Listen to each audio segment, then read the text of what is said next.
Kami ang grupo Konsepsyon.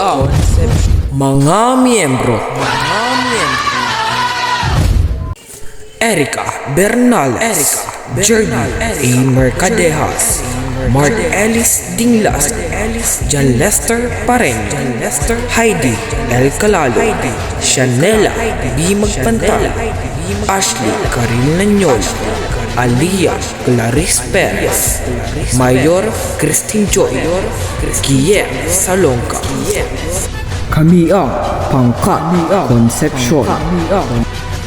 Kaya magsimula, inihanda namin ang 4 na mahalagang tanong tungkol sa ekonomiya na sasagutin ng aming mga panauhin. Ang mga katanungan ito ay susi sa pag-unawa ng mas malalim na pananaw tungkol sa ekonomiya. Unang i-interviewin tungkol sa ating ekonomiya ang kahanga-hanga at kagalang-galang na si Konsehal Renanti Ferrer. Magandang araw po sa inyo. Magandang araw din naman. Kami po, mga mag-aaral mula po sa Dr. Panfilo Castro National High School ay mag-i-interview po sa inyo tungkol po sa ekonomiya ng ating barangay. Okay. Simulan na po natin. Okay. Ang una pong katanungan ay, ano-ano po ang mga indikasyon at salik ng mabuting ekonomiya mayroon ng ating barangay? Tungkol sa katanungan mong iyan, napakaganda. Kapag malalaman nila kung ano yung mga kapamaraanan ng ginagawa ng Sangguniang Barangay sa pangunguna ng aming Kapitan Porfirio Cunha Jr. at ang aking mga kasama tungkol dito sa barangay at sa aming mamamayan. So, unang-una, para mapaganda yung pagbibigay serbisyo sa aming barangay at yung ekonomiya na mapaangat. So, yung pagbabudget na ginagawa namin sa barangay. So, sa ngayon, napansin namin na maganda yung ekonomiya sapagkat malaki yung nakuha na natanggap ng barangay na national tax allotment buhat sa national government, na ito naman yung binabahabahagi namin sa bawat unit na pagdadalhan nito sa aming barangay. So yung national tax allotment niyan, yan yung ibinabudget sa pangtaunang serbisyo ng barangay para sa tao. So, kaya ako nasabing maganda sa ngayon ang kalalagayan ng aming barangay sapagkat naibigay namin ang pangangailangan ng mga mamamayan o ang serbisyong pangkagalingan para sa lahat. Ang pangalawa pong katanungan ay, ano-ano po ang mga indikasyon at salik ng di mabuting ekonomiya mayroon ang ating barangay? Sa ngayon, tayo nakararanas ng isang suliranin kagaya ng sa paghahanap buhay. So, naapektuhan ang ekonomiya sapagkat ang unang-una, agrikultura. Sa agrikultura, pinasok tayo ng sakit ng African Swine Fever at naapektuhan dito yung mga hog raiser. Then, pangalawa, may mga sakit din na dinapuan ang ating mga alagang kambing. Yan.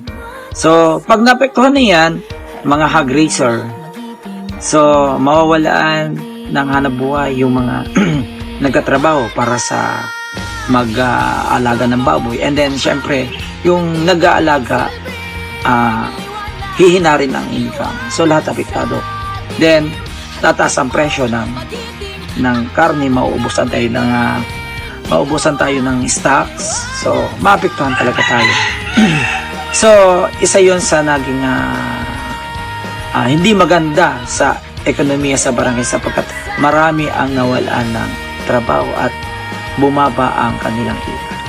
So, ang pangatlo pong katanungan ay, ano-ano po ang inyong mga programa o gawain para matugunan ang pangangailangan ng mga nasasakupan? So, sa programa, sabi ko nga, sa panguna ng aming punong barangay Kapitan Porfirio Cunha Jr., ang programa na inihahatid namin sa barangay sa lahat ng mamamayan. So, unang-una sa health. So, ang health, so, sa pamamagitan din ng sangguniang barangay, so ito na nga yung serbisyo na paggamit ng aming mga ambulansya, rescue ambulansya, pagtulong sa mga mamamayan, sa mga nagkakasakit, sa hindi makalabas ng ospital. Then, sa mga nagkaroon ng ng pamilya na mayapa, so mayroon ding ayuda na natatanggap sa barangay. So, another is sa mga estudyante. So, ang programa namin diyan mula pa 2014, so nagkaroon kami ng educational assistance.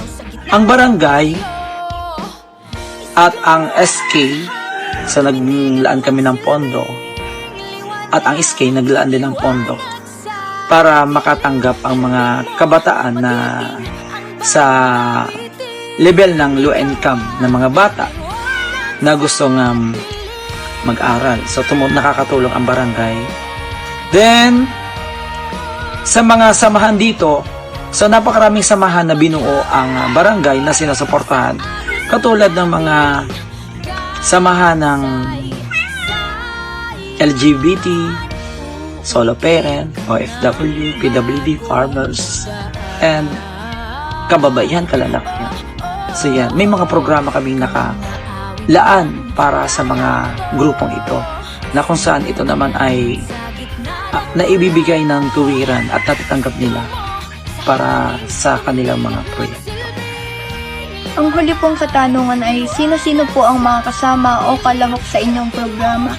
Okay, una-una, sabi ko nga, ang aming punong barangay na napakasipag, napakabuti, ang buting Kapitan Porfirio Camillo Jr. sa pamumuno niya, kasama ang sangguniang barangay, ang ex-officio SK chairperson, ay kasama sa pagpapatupad ng programang ito, at kabahagi din dito sa mga programang ito ang katuwang namin ang mga barangay tanod, justices, BHWs, BNS, then katulong din namin ang mga barangay midwife dito sa aming barangay. So, yun yung mga katuwang sa pagpapatupad ng programa na ibinibigay namin sa mga mamamayan ng Barangay Concepcion Palasa. At dito na po nagtatapos ang mga katanungan po namin sa inyo. Maraming salamat po. Okay, maraming salamat.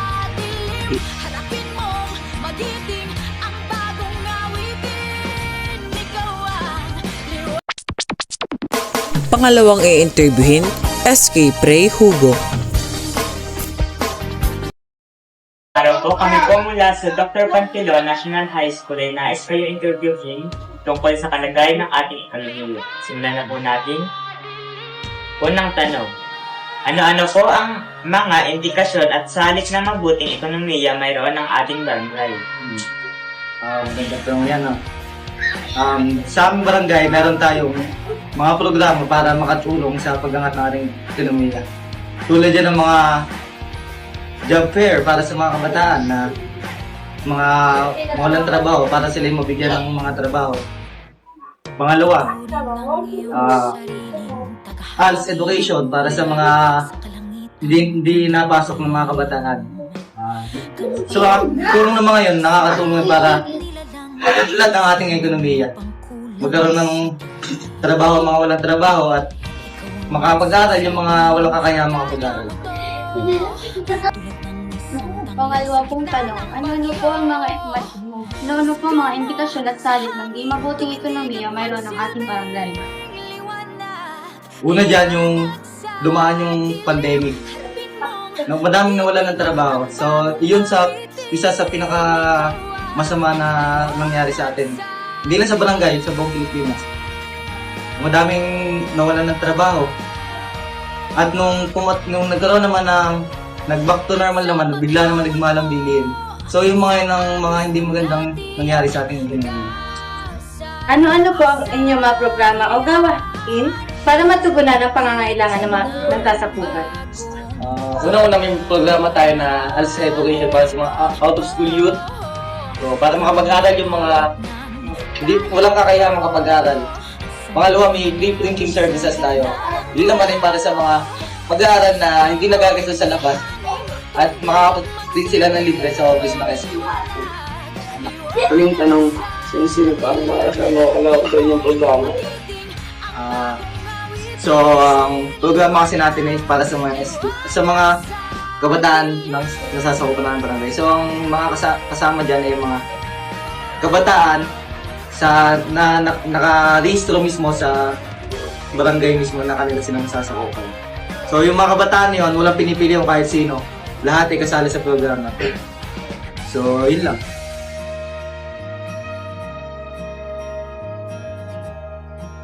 Maraming salamat po, Konsehal Renante Ferrer at SK Trey Hugo.